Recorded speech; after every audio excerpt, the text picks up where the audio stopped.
بھائی میں اس کے بارے میں بالکل بات نہیں کرنا چاہتا، معذرت. چلیں یہ ٹھیک ایک ہے. پرسنل ڈیسیژن ہے، اور پرسنل ڈیسیژنس کو میرا اپنا خیال یہ ہے کہ پرسنل ڈیسیژنس کو رسپیکٹ دینی چاہیے. اگر کوئی شخص پاکستان کی ریپرزینٹیشن نہیں چاہتا تو نہ چاہے.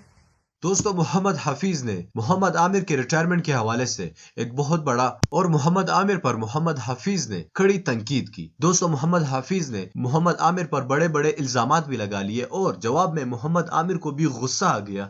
وہ بھی جو ان کے ذہن میں آتا ہے وہی لکھ دیتے ہیں اور بول دیتے ہیں. دوستو محمد عامر نے بھی ایک بہت ہی تگڑا جواب دیا ہے محمد حفیظ کو.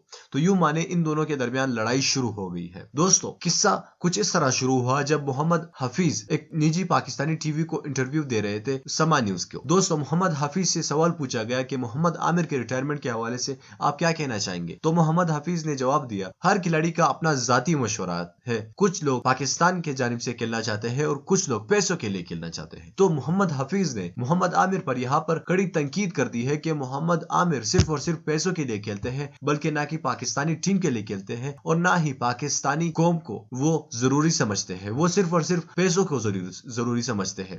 اس کے علاوہ محمد عامر نے بھی اپنے ایک بیان میں کہا کہ کچھ لوگوں کے پاس بالکل بھی دماغ نہیں ہے، وہ جو کچھ میڈیا پر بولتے ہیں نہ سمجھتے ہیں اس بات کو، اور نہ یہ دیکھتے ہیں کہ اس بیان سے کسی کی دل آزاری ہو سکتی ہے. جو من میں آتا ہے وہ بول دیتے ہیں. دوستو محمد عامر نے بھی محمد حفیظ کو رنگے ہاتھوں پکڑ لیا، اور محمد عامر نے حفیظ پر الزام لگایا کہ حفیظ کافی زیادہ لیگ میچز سے جڑے ہوئے ہیں، اور جب بھی کوئی لیگ میچ ہوتا ہے وہاں پر حفیظ نظر آتے ہیں.